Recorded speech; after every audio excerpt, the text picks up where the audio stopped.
Yıllar, yıllar yaralar, iç silinmez terein izler.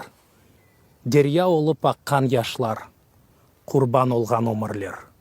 Fakat dünya bir imtihan. Bu sınavdan geçti halkım. Suvlar aka zaman, millet vatanға kavuştu. Bu toprak değil. Bu benim kanım. Vatanım Kırım, milletim Kırım. Ölüm de Kırım, tırım de Kırım.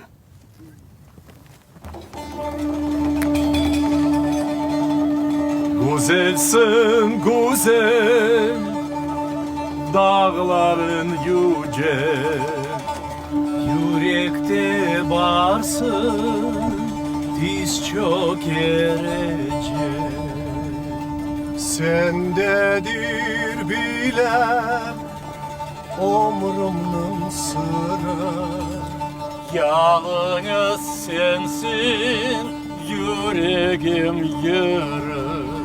Sendedir bilem, ömrümün sırrı. Yalnız sensin, yüreğim yürü. Dünyada varsın ey ana Kırım, sen benim bitmez tükenmez yerim. Vatanım Kırım, milletim Kırım, canım da Kırım, kanım da Kırım.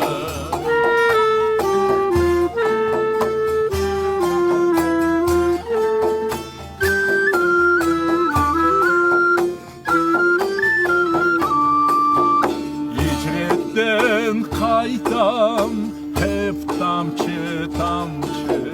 Sabitler vura hep kamçı kamçı.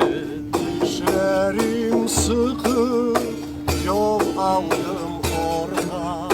Çal atım benim yel ayak yorda. Dişlerim sıkıp yol aldım orada. Çaladım benim yel ayak yorga. Dünyada varsın